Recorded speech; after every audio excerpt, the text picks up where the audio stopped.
Hi guys welcome back to my channel. Imagine me salary 50,000 కానీ మీరు 15,00,000 car కొన్నారు. షోరూంలో కారుకి ఇచ్చేటప్పుడు ఫీల్ చాలా బాగుంటుంది.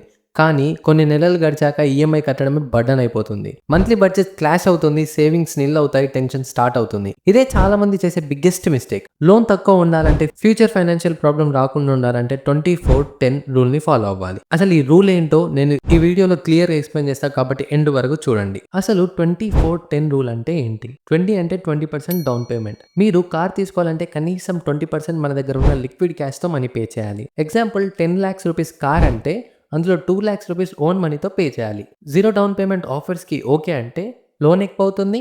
అల్టిమేట్లీ మీరు ఇంట్రెస్ట్ కూడా ఎక్కువనే కడతారు. సెకండ్ వన్ 4 అంటే 4 yearsలోనే లోన్ ఫినిష్ అయిపోవాలి. చాలా మంది 7 to 10 years లోన్ తీసుకుంటారు, కానీ ఈఎంఐ స్మాల్ గానే ఉంటుంది, కానీ ఓవరాల్ ఇంట్రెస్ట్ మ్యాసివ్లీ ఎక్కువ అవుతుంది. ఇన్స్టెడ్ 4 years లో లోన్ ఫినిష్ అయిపోయేలా ప్లాన్ చేసుకుంటే బెటర్. అండ్ థర్డ్ వన్ 10 అంటే 10% ఇన్కమ్ లోన్. ఇక్కడ చాలా మంది మిస్ అవుతారు. Car EMI plus insurance plus maintenance మొత్తం కలిపి మన శాలరీలో 10% కన్నా ఎక్కువ ఉండకూడదు. ఎగ్జాంపుల్ మీ శాలరీ 50k రూపీస్ అయితే ఈఎంఐ 5kకి క్రాస్ అవ్వకుండా చూసుకోవాలి. కార్ అనేది స్టేటస్ సింబల్ కాదు, ఒక ఫైనాన్షియల్ డిసిజన్. అందుకే ఎమోషన్స్తో కాక క్యాల్కులేషన్స్తో తీసుకోవాలి.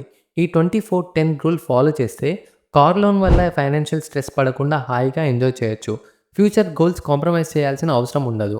ఇప్పుడు ఇంపార్టెంట్ క్వశ్చన్ ఏంటంటే, మీ శాలరీకి తగిన కార్ బడ్జెట్ ఎంత?